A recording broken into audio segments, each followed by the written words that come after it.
Hey everyone, it's Erin Bassett. Today I'm going to share with you how to make this Thanksgiving decor. So to start off with, I took all my crew out into the garage and I got out a board that is 6 feet tall by 10 inches wide. And I went ahead and sanded that down and then gave it a nice coat of a primer, and I let that dry. I obviously did both sides and all the edges of it.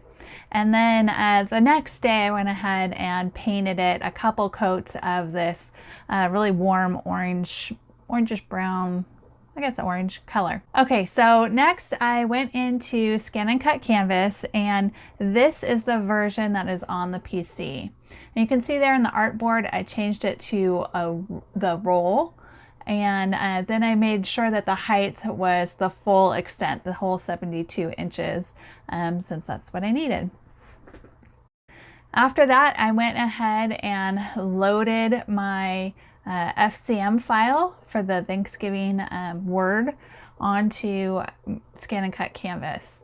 And so I just found it in my computer and clicked open. And there it is. So now I'm ready to send that over to my ScanNCut DX by clicking on File and then Transfer via the internet. Okay, so it is all transferred. Now I can go over to my ScanNCut DX and scroll over to Roll Feeder. And if you haven't attached your roll feeder yet, you'll need to click on that first option and it'll walk you step by step on how to set up that attachment. So I'm just going to X out of this and go back since mine's set up.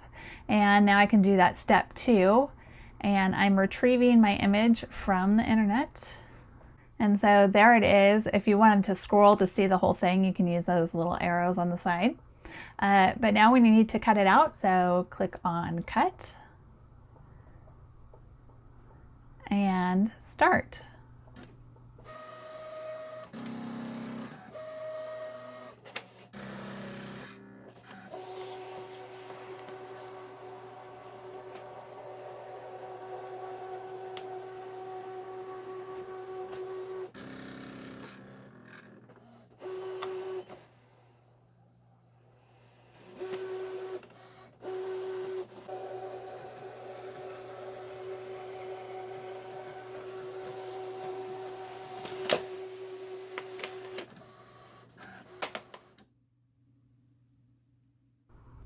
So the next thing we're going to do is weed out the vinyl, and I put a box around the word so that you can have just a little bit less of the vinyl wasted when you cut this out.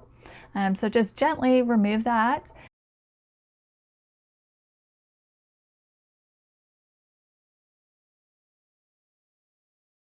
And don't forget the center of that A. And then once it's all cut, you can trim off that extra vinyl that you don't need. And I just use scissors to do that. Next, I took a roll of the gridded transfer paper or tape, and I went ahead and I squished it in half and cut it so that it was about the size that I needed. And now I am just going to try to make that first letter, the T, flat, and get my transfer tape ready.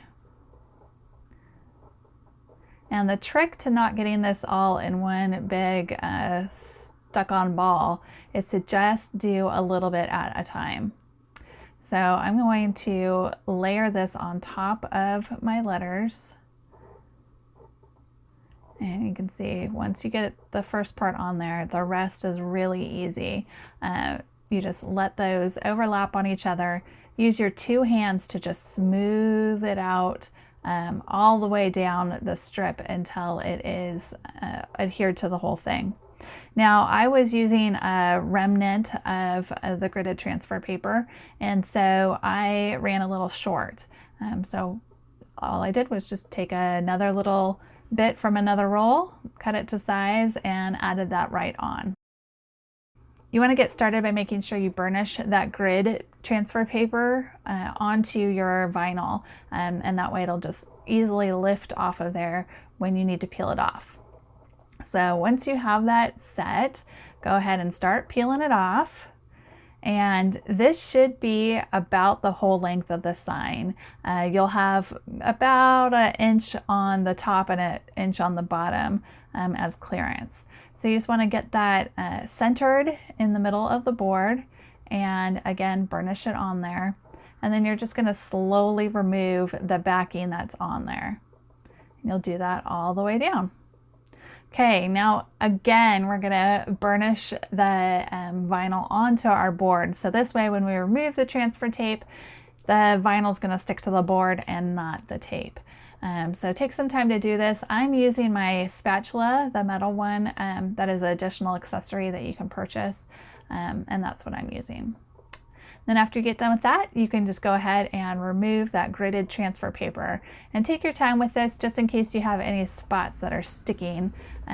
Because it's paint, it's a slick surface that you're adhering it onto, so it might take you a little extra time to get it off. Okay, so now I want to add some leaves to my board. So I've already created this design, so make sure you download it. Then for my yellow, you can see I had some leftover scrap vinyl that I wanted to use. I clicked on Retrieve Data, and I'm retrieving it from ScanNCut Transfer. And then I'm clicking that Scan button and Start. And that will scan in that whole mat so I can see where to place my leaves.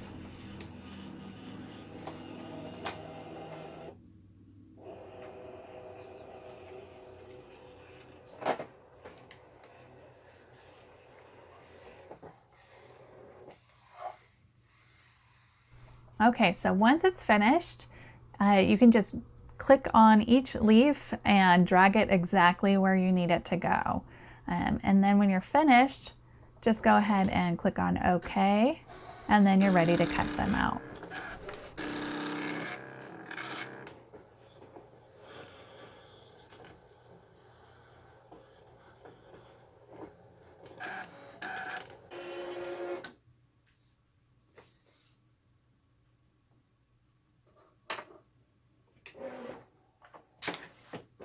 Now for the red, it's obviously a brand new sheet of vinyl. So all I needed to do for this one was rearrange those leaves so that they were saving vinyl space and not just randomly all over this page.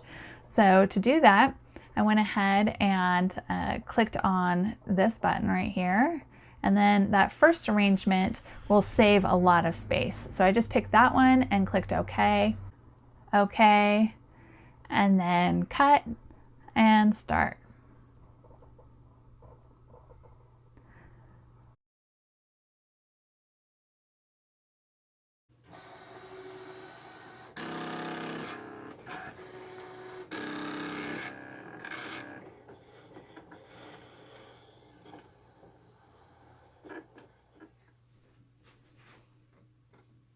Then once that was all cut out, again, I just needed to weed out the negative space of that. And so just do that with both of them. And then you can use these as a sticker and just carefully lift it off and place the leaves wherever you want to on your board. For more information about ScanNCut, visit ScanNCut.com. And for more ideas and inspiration, visit erinbassett.com.